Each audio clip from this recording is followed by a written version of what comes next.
SCP-7341. Nothing and Everything. In the 1999 film The Matrix, the character Morpheus famously asks the character Neo, "What is real?" In the film, their discussion revolves around the separation between the real world and the virtual one that Neo had been living in for his whole life. In philosophy, however, realism is a common point of discussion, and has been for centuries. To many, if we can see it, touch it, sense it, we know that it's real, compared to something imaginary. But as Morpheus states in the film, that merely means that anything real is just electrical signals interpreted by the brain. I bring this up because SCP-7341 is, of course, about the real versus the unreal, the difference between what exists and what doesn't exist, and how humanity can impact one through the other. It's a bit of a head trip, to say the least, so let's take a look.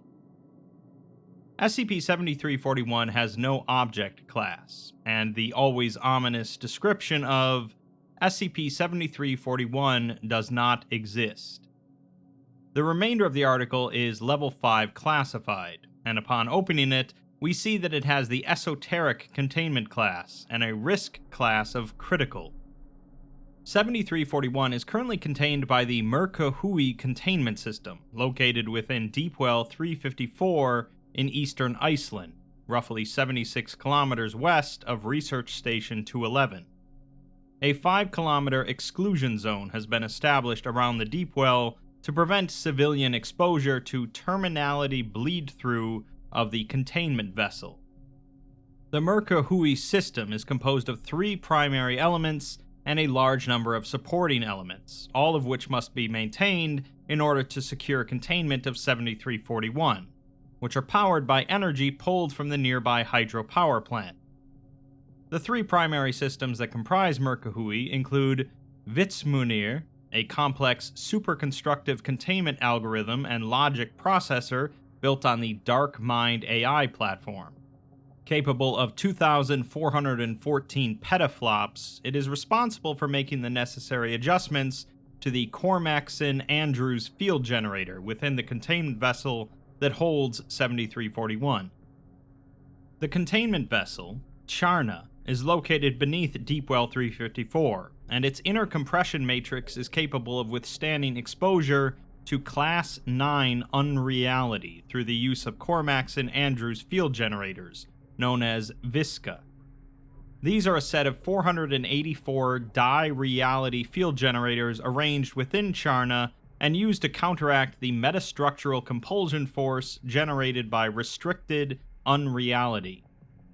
Maintenance of Visca is the most important aspect of 7341's containment that requires direct human intervention. Each generator must undergo routine inspection and replacement, if Vitsmunir determines it. Charna is capable of maintaining containment with no fewer than 441 generators in operation. Due to a logic fault that was present within Mercahui at the moment of activation during the 7341 Delta test runs, the 7341 terminality field has extended past the boundaries of the containment vessel. This terminality bleed-through is intersecting with the Level 3 observation deck, and so no human personnel are permitted to enter either of the affected observation chambers or any of the interior structures of the containment vessel. Local space-time within the affected area is critically disrupted, outside of the region sustained by Charna, including the Visca access points. Interacting with any area of terminality bleed-through is invariably fatal, and any personnel affected by 7341's area of influence are considered lost. SCP-7341 is a static point void of non-reality, which doesn't emit or absorb light or sound, does not have shape or texture, cannot be passed through, cannot be interacted with, cannot be manipulated in any way, and has no dimension. We've seen this before, with SCP-3930, a pattern screamer. I've done a video on pattern screamers if you're interested in learning more, but essentially they are consciousnesses from a different universe that are embedded within the fabric of reality, and thus manifest in a variety of forms. Notably, however, their presence is largely based on perception, so the more people that are aware of them, the stronger they grow. Thus, with SCP-3930, only 7 people were ever allowed to be aware of its existence at one time in order to keep it contained. We're quickly informed here, though, that 7341 does not exhibit the same threats resulting from human awareness, likely due to the significantly reduced size of the void in question and the containment system around it, which does beg the question of why it's under level 5 clearance. 7341 doesn't exist. It is not a physical location, point in time, singularity, vacuum, extra-dimensional space, meta-construct, or any other extant descriptive, as a requirement for any such descriptive is existence, which it lacks. It cannot be said to be anything, regardless of its perceived properties, and as it does not exist, it cannot contain anything that exists. Due to this, anything that attempts to pass through or enter it, which is impossible due to it being non-existent, will also cease to exist. Yeah, I know, it's a bit tricky. While SCP-3930 is believed to have been a naturally occurring relativistic anomaly, 7341 was manufactured by the SCP Foundation Deepwell 354 research team on the 23rd of December 2021, during the 7341 Delta test runs.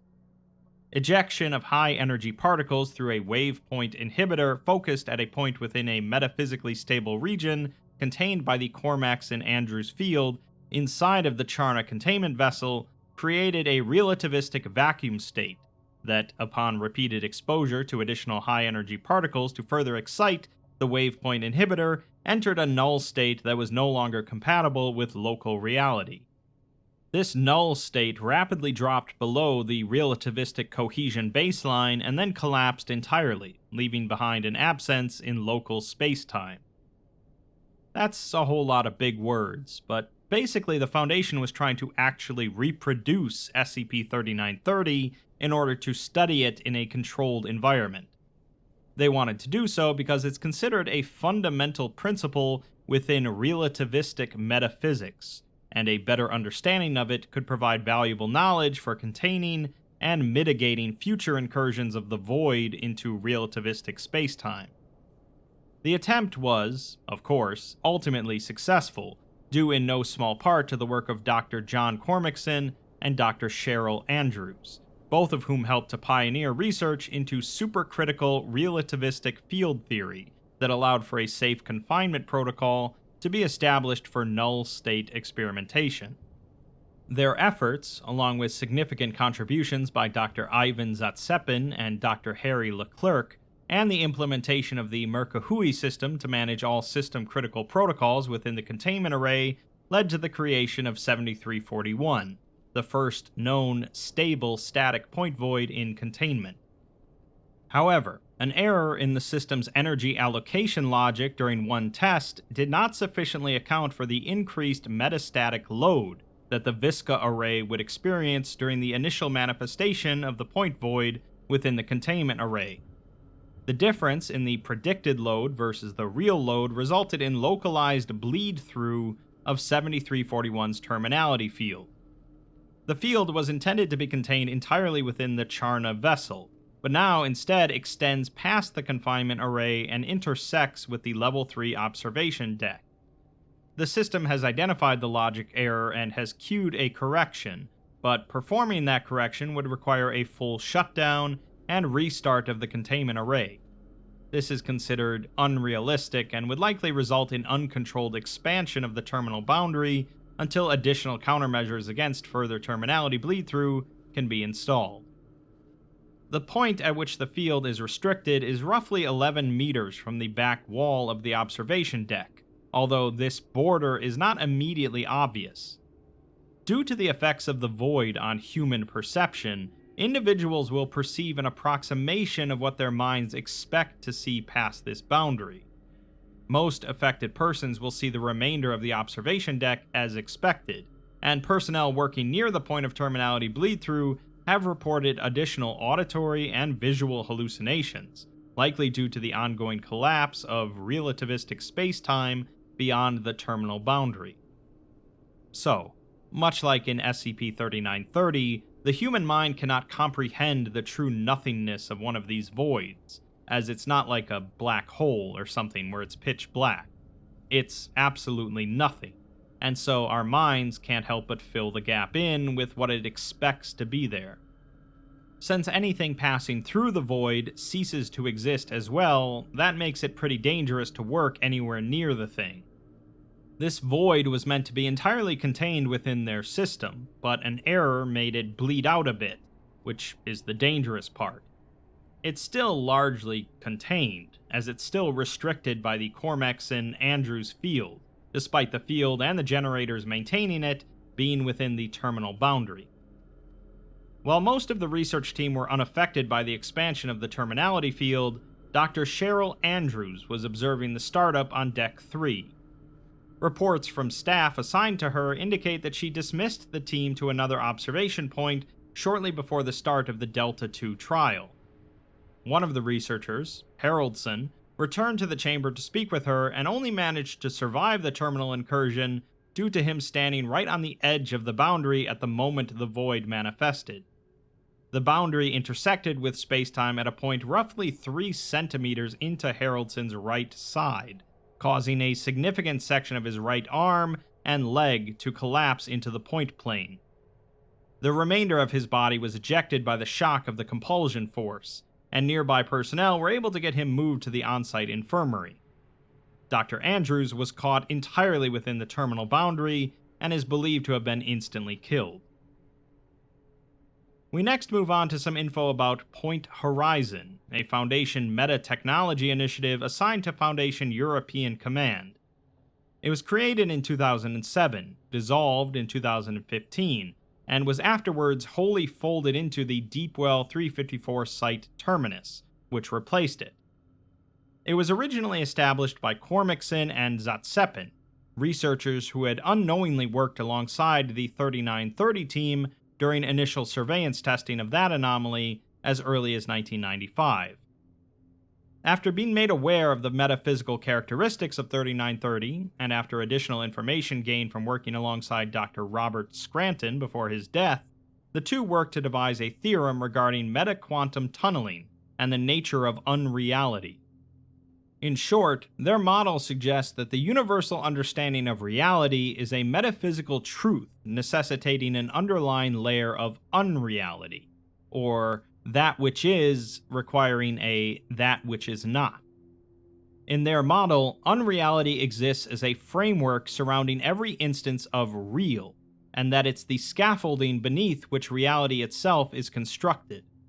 The unreal informs the real, as all things that will at once be real must first be derived from the unreal. Shortly after publishing their conceptualization of reality and unreality, the two were approached by Foundation Director of Advanced Metatechnology, Dr. Arthur Ball, and the three began working with Ball's team to create the first prototype of what would eventually become the Charna containment vessel. Cormexin and Zatsepin were eventually joined by other former members of the 3930 research team, many of whom had been eligible for amnestic treatment and reassignment, but still held expertise in high-level relativistic metaphysics. One of these researchers was Dr. Cheryl Andrews, who originally proposed what would eventually become the Point Horizon Initiative during a May 2007 meeting between herself, Cormexin, Zatsepin, and Dr. Harry Leclerc, a senior engineer on Ball's team. We're given a transcript of that meeting.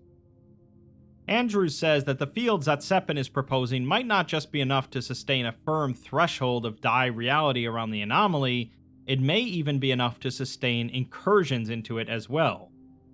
The power needed to sustain the field scales up past reasonable limits inside the terminal border, but a probe fitted with these things would be small enough that the draw might be within practical boundaries. Just millimeters of incursion at the max, but enough for them to get some instruments in there and see what's on the other side. The void itself can be tiny, only a few microns across. Zatsepin counters that they know what's on the other side, as it's nothing, But Andrews says that it's not just nothing, though. This is the narrative bedrock, the absolute most foundational element of all of existence. Maybe there's nothing they can see straight away, but that's just an issue of calibration. Once they prove that they can make the incursion in the first place, they can keep taking readings until they find something. Cormaxon remarks that even if they're able to keep the power draw reasonable, they're still talking about billions of euros in expenses. If they really do just turn up nothing, they'll be answering to finance for it. They might not even make groundbreak unless they're able to provide a timeline for some kind of result. The Foundation just doesn't do speculative research on this scale. That's assuming the generators work as well. The math is consistent, but there are supply chain issues to address, as even the adjusted figures still call for half the planet's total yearly supply of scandium. Andrews understands that, but there has to be a way for them to convince European Command about the value of this project. They haven't hesitated to fund metaphysical initiatives before, even those with way fewer potential upsides than this. Even Talaran got his budget. Cormaxon counters that there's a magnitude of difference there, as they're just barely into prototyping and talking about 3 billion euros at the low end. Leclerc chimes in to say that it would be tough to justify, but not impossible. He knows that there has been money allocated for containing 3930, and he knows that most of that money has gone unspent. He doesn't know where it's being held currently, or if there's been any talk of doing anything with it other than maintaining an indefinite perimeter in the snow, but it's possible they could reason a way to justify reallocating that money towards this project, with the understanding that they'd have to get involved with the group running that team as well. Cormaxon, however, says that that might be an issue, as that team reports up through European, but there are special tie-ins to the O5s embedded in it. They've got liaisons all over that project, and have for years. Something about one of the overseers having a specific interest in that thing. Getting in bed with Overwatch isn't ideal, but the alternative is this thing dying in the crib. If they can get someone senior like Dr. Ball involved, they may be able to mitigate most of the upper room meddling. Cormaxon asks Leclerc if Ball would be up for it, to which he says that it depends on the proposal. The others think that the proposal is feasible, so they decide to move forward with it. We're next given a collection of notes and correspondence written by or to Dr. Andrews regarding Point Horizon or SCP-7341, starting with a couple of excerpts from a collection of notes titled The Practicality of Observing the Unreal. It is expected, then, that interaction with the unreal would be an otherwise practical impossibility. Intersection between reality and unreality inevitably favors unreality, and attempting to cross a point of unreality is, in essence, the purest form of obliteration. There is no matter that is left over afterwards, no energy that propagates out from that point of contact. The thing that intersects simply ceases to be, with no lingering trace that it was ever there at all. Thus, any equipment designed to interact with the unreal must be in some way insulated from the void in a way that does not cause its immediate obliteration. Assuming this is possible, as Dr. Zatsepin's model suggests it may be, what is the end result for the instrument in question? Would it not only receive incoming data from the insulation of reality around itself? The essence of the void is an absence of any and all information. Information does not originate or propagate across a void, and therefore any tool used to gather that information would be useless. And yet, we know by comparison with the real that there must be some kind of information exchange within a void. If we are able to determine truths about what is real, then its inverse must exist. It is likely that, while we as real creatures are incapable of perception outside of our limited understanding of reality, there exists a language the void speaks that we simply cannot understand. I'm not yet convinced that the void is some great unknowable, despite how obvious an answer that might be. Dr. Scranton believed it was in some way a great repository of knowledge that the real uses as a form of reference. Existence has to check against what is not real in order to determine what is real, and there is clearly a defined boundary between the two. Where else in nature do such boundaries exist in such a determined form?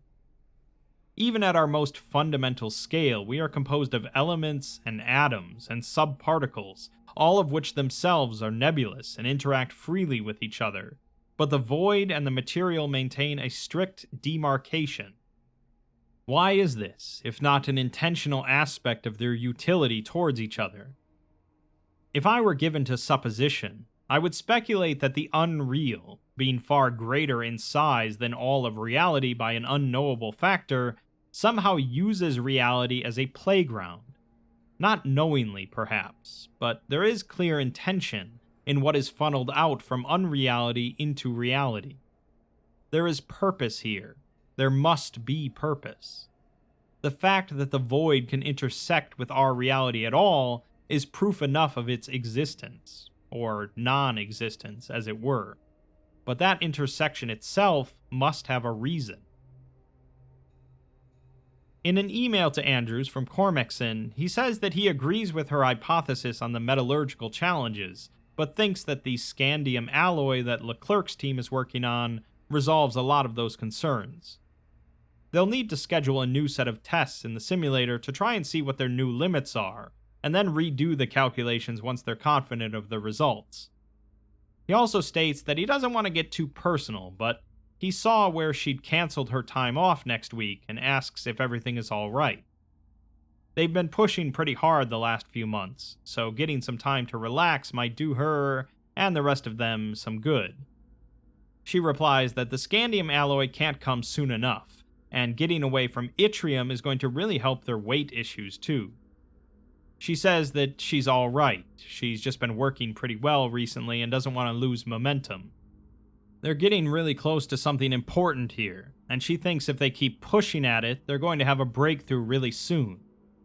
She also tells him not to be weird, as she's been more personal with him than anyone else in the last 3 years. If she's comfortable enough letting him see the small mountain of pizza boxes in her apartment, and other things, she's comfortable enough talking about her time off allocation. Cormackson replies that he's glad to hear it, and says that this is still pretty new for him, so he didn't want to overstep. If it hadn't been next month, he wouldn't have bothered, but the timing with going to see her mom just felt weird. If she says that she's good though, he'll leave it alone. She replies that it's really okay, as her mom isn't going anywhere anytime soon. A date is just a date. If he's that worried, she'll look at her schedule sometime in April and maybe they can go somewhere on the continent. Reykjavik is nice, but she thinks that she's reached her lifetime's allotment of fish and brown bread.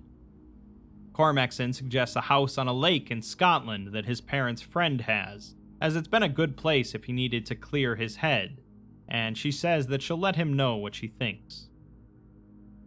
In a collection of untitled notes, one reads, "I had another dream last night, just like all the others. I'm standing in the library, and she's on the other side of the racks. I keep looking for ways to get across to her, but the paths just loop back to where I can see her. It's just her eyes looking back at me. I can't tell if she's smiling or crying or anything. She's just there. But because she's that, means she's somewhere, and I'm just not trying hard enough to get to where she's at. I don't think this is an accident. My subconscious has got to be telling me something. Maybe I've been looking at this all wrong the whole time." Another reads, "What about reflections? Not visual reflections, but relativistic ones. We can't push anything real into anything unreal because that unmakes it. If we have the thing we're pushing wrapped in a causal field, we can protect it from unreality, but we get feedback from the field itself.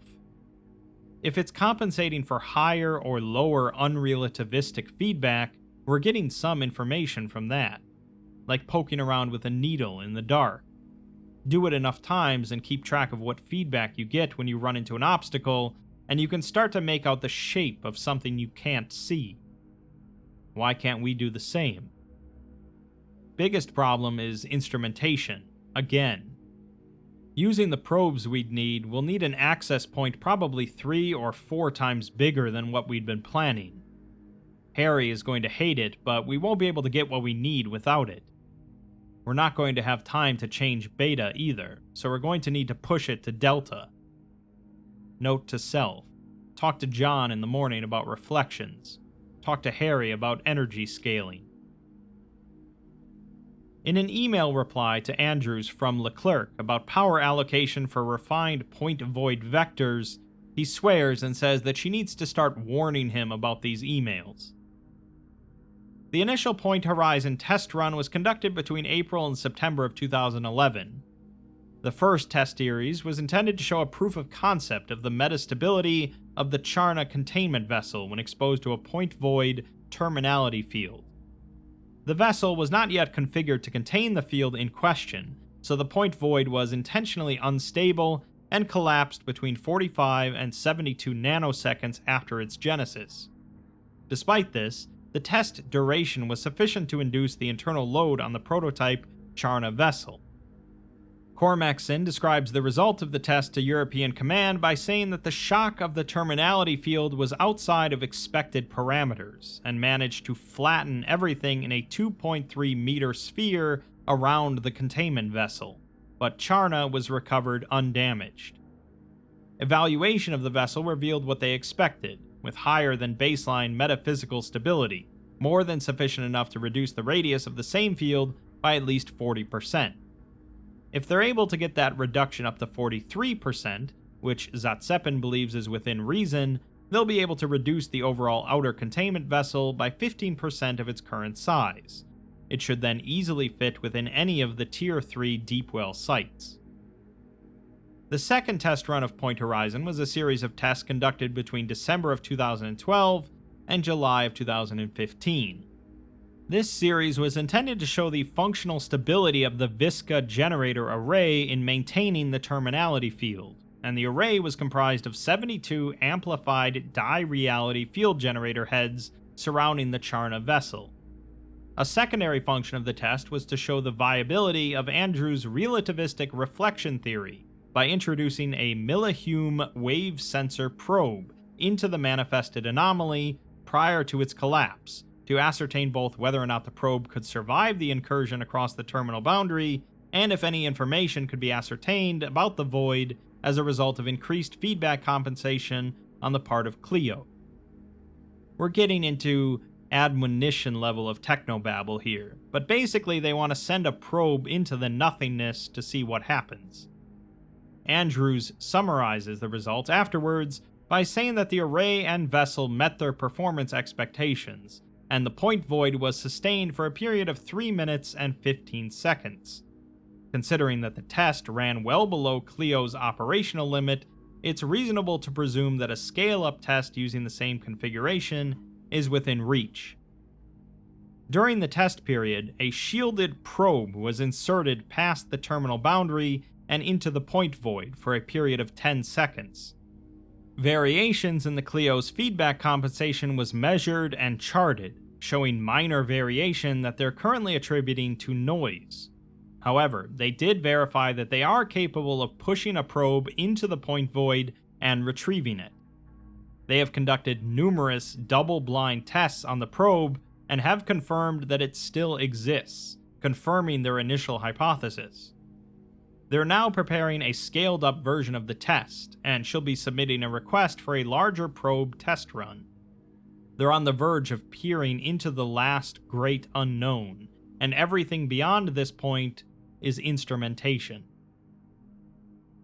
In another collection of emails between Andrews and Cormackson writes that he noticed she never booked that trip back to the States to see her mom, and wonders if everything is alright.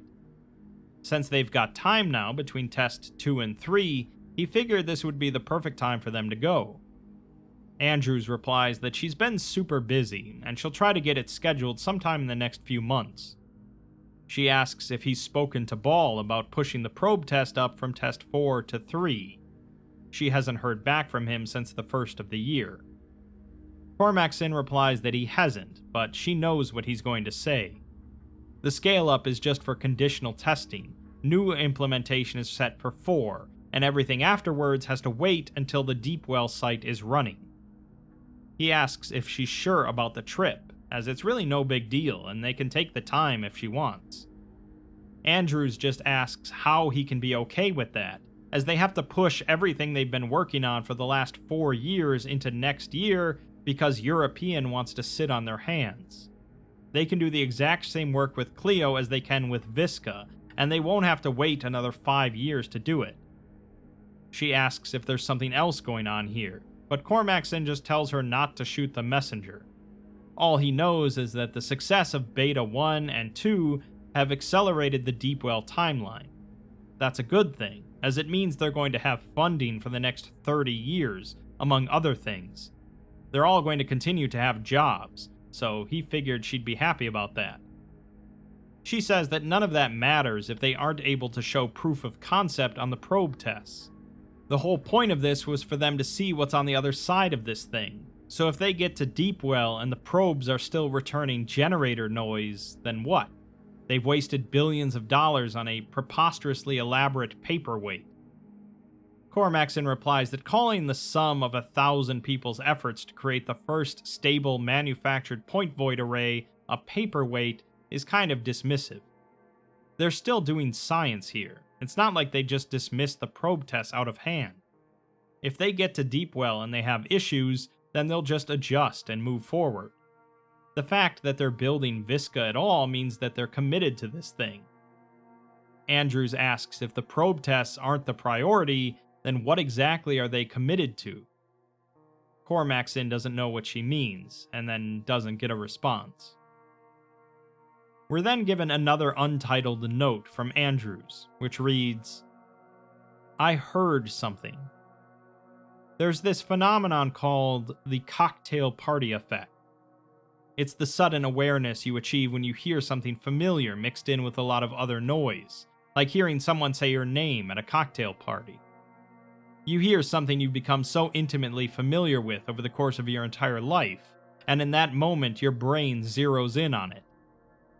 I've analyzed the recording over and over again for months, and come up with nothing quantifiable. But during Beta 2, I heard something. I cannot deny it. I know I heard it because I've heard it 1,000 times, 1,000,000 times. I hear it when I think of my childhood, the time I spent with my brothers in the forests back home when the sun was setting and the chill rolled over the hills. I hear it when I think of late-night phone calls for no reason, of the distance that was like a vice around my throat feeling suddenly so small, even for just a moment. I hear it when I think of hospitals and crosswords and watching soaps on a TV that is too small. I hear it when I think of absent words and gravesides and photos taken off of walls. I hear it even now, sitting here writing this, when I think of the nights spent studying with a reassuring cup of tea and a smile that would turn my insecurities to ash. I hear it after 3 soft knocks on the door to let me know she was there. It was my mother's voice. It cannot have been anything else. I don't think what we're trying to do here is so outlandish. We conjure things out of the immaterial every single day, in stories and songs and dreams. Things that did not exist before we brought them into being. They all had to come from somewhere, and now we know with some certainty where that is. If we can take the immaterial and make it material, in all the ways we share that which once was not, then who is to say we can't get more out of the nothingness than just songs and stories? The 4th and final test run of the Beta series was a test conducted after the scale-up test in Beta 3, and the final test that used the Cleo Die Reality Generator array prior to the implementation of the Visca array at Deepwell 354. Due to time and personnel restraints necessitated by the reorganization of Point Horizon into Deepwell 354, the test was conducted almost single-handedly by Andrews and Zatsepin. The test was overall a repeat of the Beta 3 test, with a single exception. Andrews had been developing an improved millihume wave sensor probe to provide more accurate feedback from the generated point void.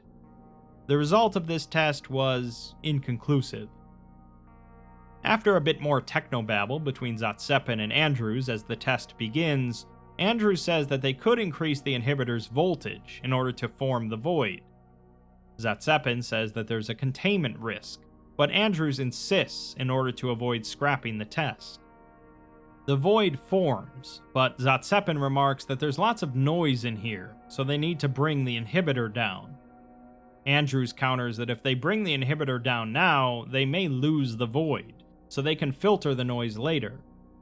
Andrews insists on continuing the test despite the high level of noise, until Zatsepin says that speaking as her friend and colleague, he's seriously considering stopping the test.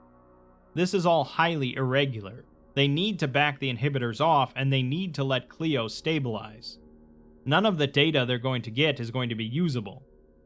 Andrews insists that they just need to see a spike, but he says that she doesn't have any idea what that might look like.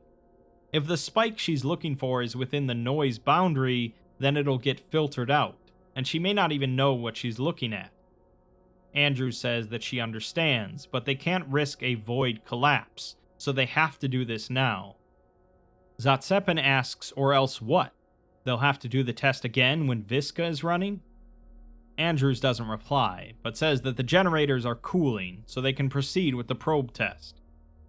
She proceeds, and Zatsepin relents, so they insert the probe into the void.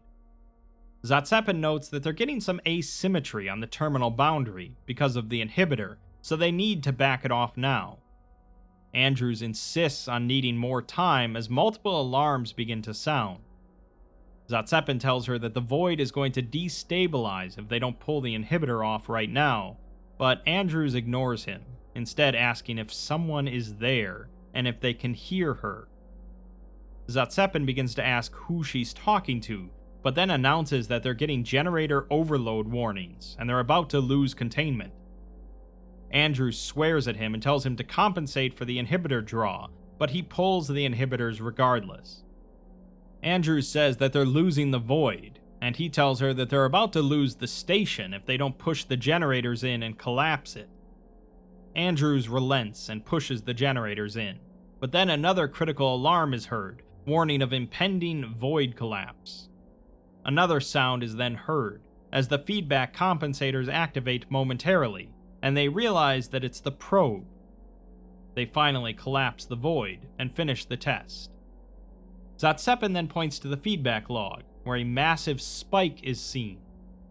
Andrews asks if that's from the collapse, but it was from 15 seconds beforehand. Zatsepin acknowledges that he thinks she was right.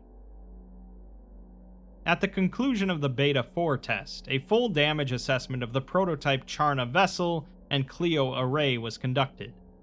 The vessel was fully destroyed, partially by proximity to the unchecked terminal boundary during the runaway asymmetry caused by improper application of the waypoint inhibitor, and partially by the uncompensated shockwave resulting from a point void collapse.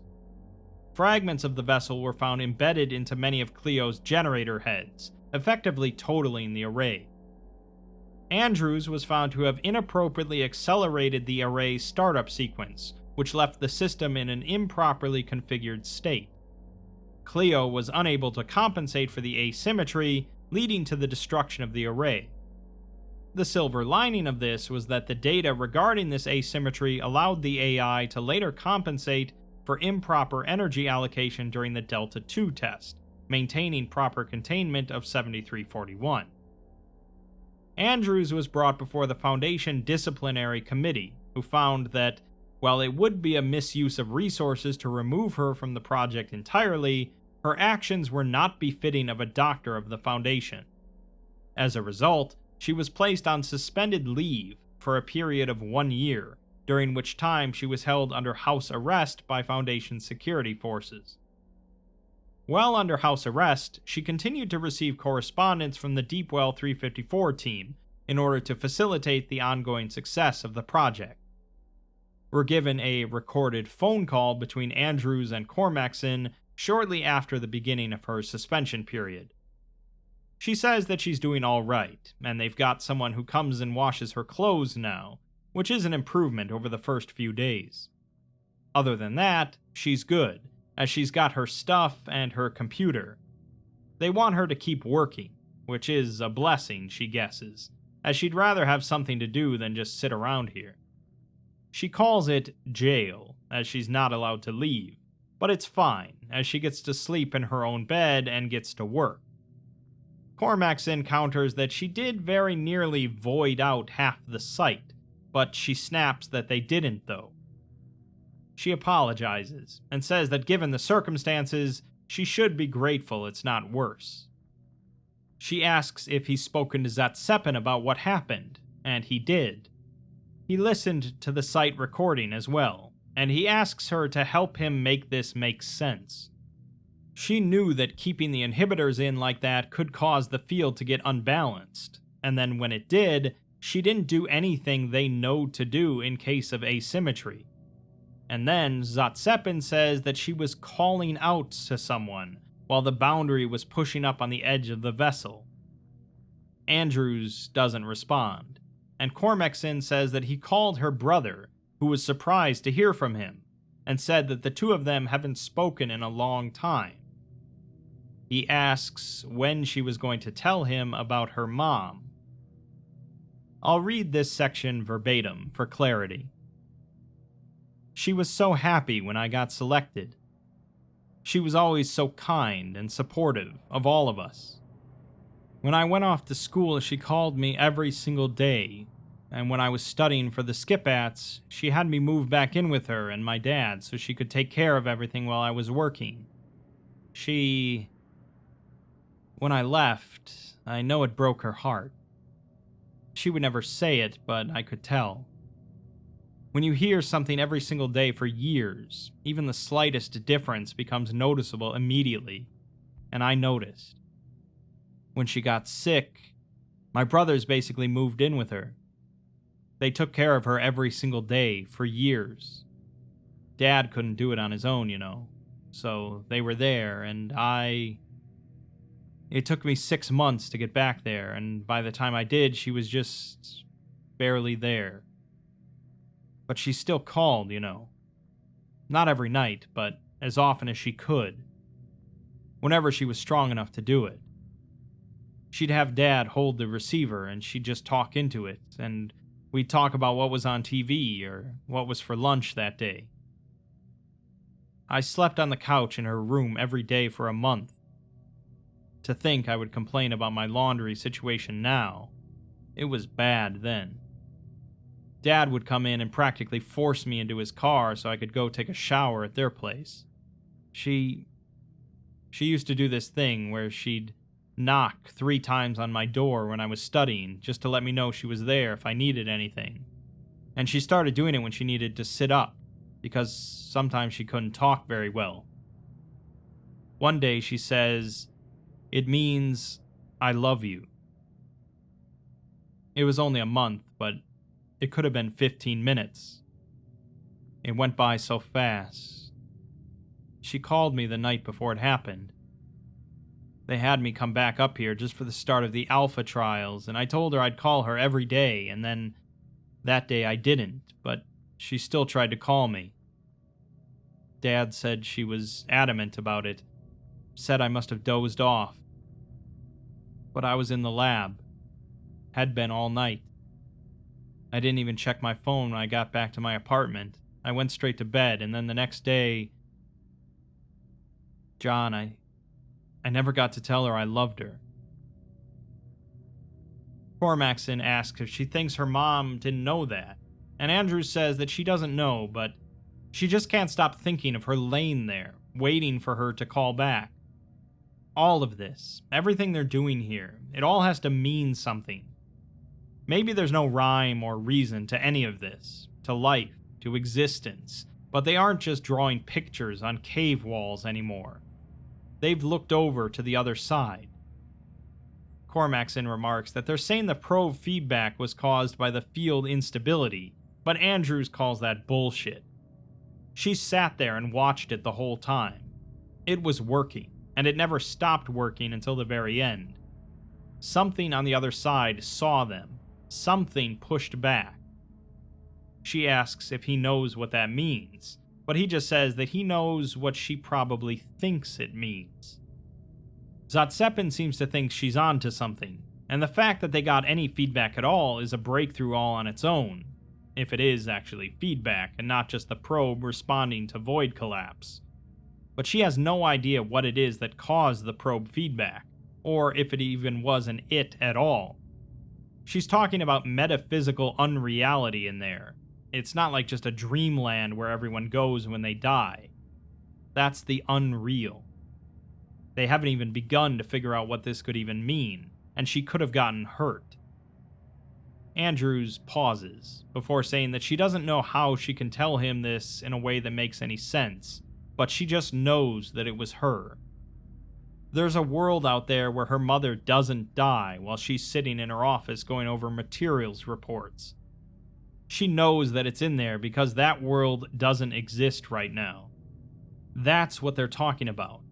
What's real and what isn't. Cormaxon says that he's sorry for what happened to her mom, and he cannot pretend to know how that felt, but he doesn't know if what she wants is possible.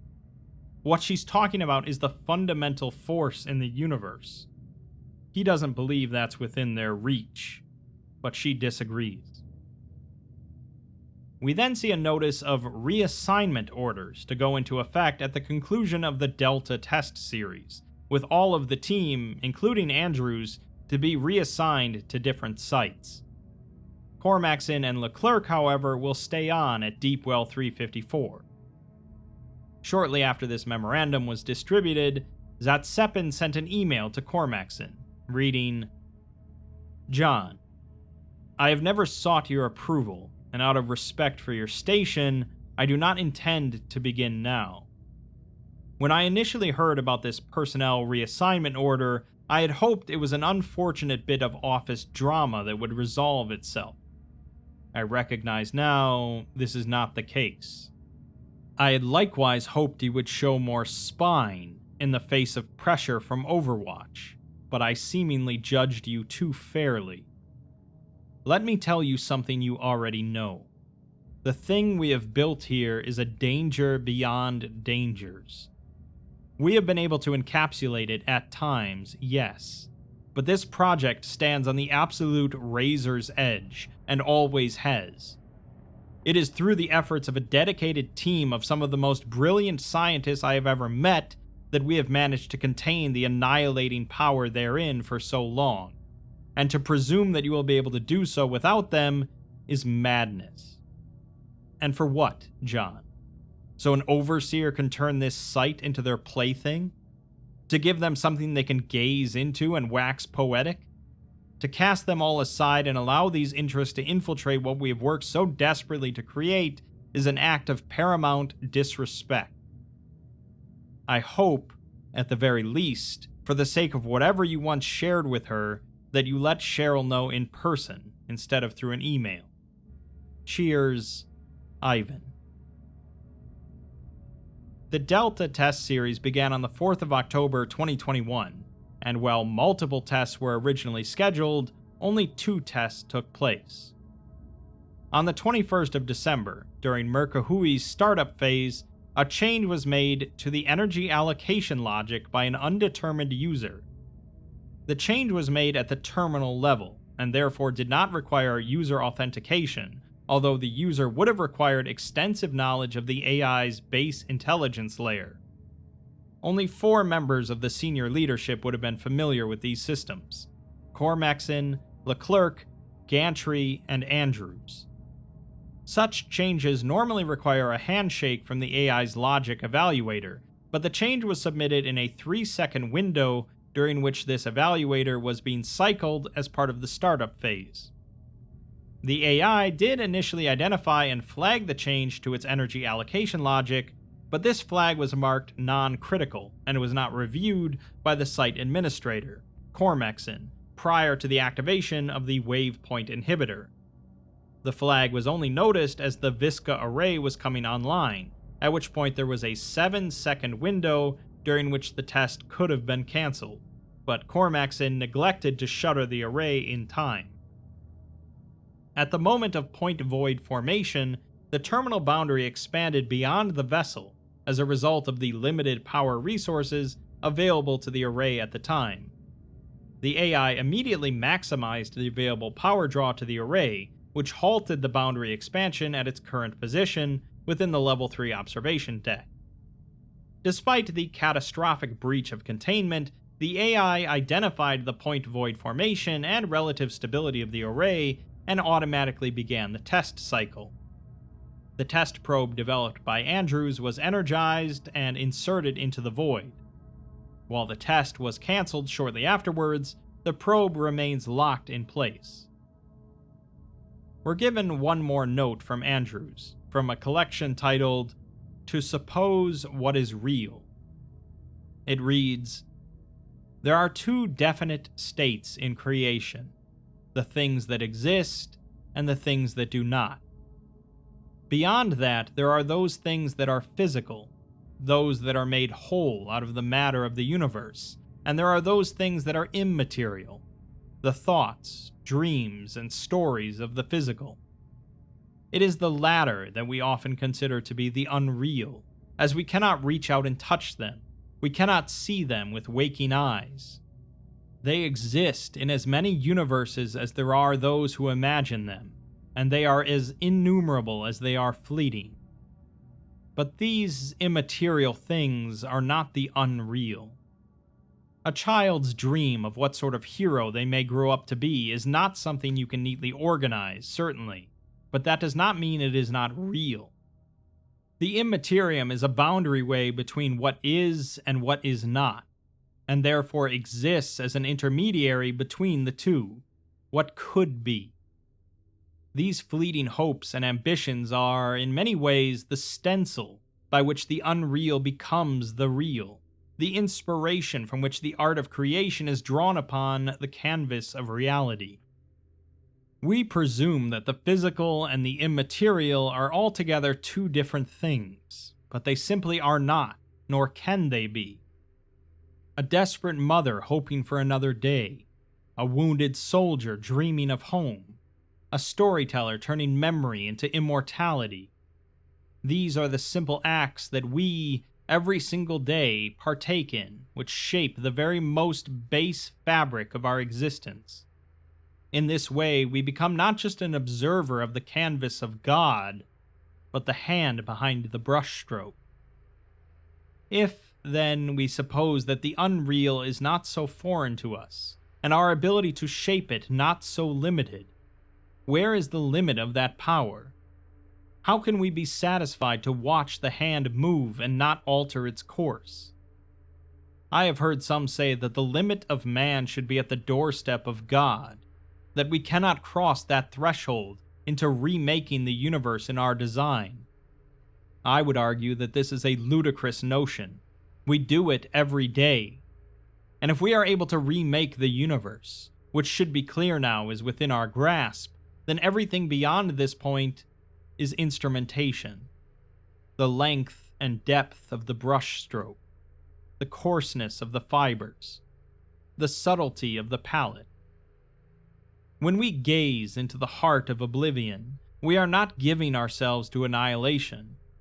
We are asking the universe a question. We are looking at what is real and asking what is possible. In a sense, we are coming home. Home to where our spirit calls us. Home to that which most satisfies our soul. The void may seem like nothing. In truth, it is everything. We have only to reach out and touch the brush. Ours are the hands of God. The universe is the canvas. The unreal is the paint. We are the artists. Lastly, we're given an addendum stating that on October 23, 2024, the AI identified a moment of relativistic feedback through the millihume wave sensor probe locked in place within the void. This feedback moment corresponded with an increase in incidents involving personnel stationed near the terminality boundary experiencing auditory hallucinations. The source of these hallucinations could not be determined. Analysis of this data has been inconclusive. No additional feedback had been registered prior to this incident, and no feedback has been registered since. The feedback log shows 3 small spikes in a row. So, Andrews experienced a lot of guilt and pain over her mother passing and not being there to say goodbye. She became convinced that she could manifest the unreal into the real, manifest a reality where her mother didn't die while she's sitting in her office going over reports. On the one hand, we know that these voids contain absolutely nothing, and people merely fill the gaps in their brains with what they think should be there.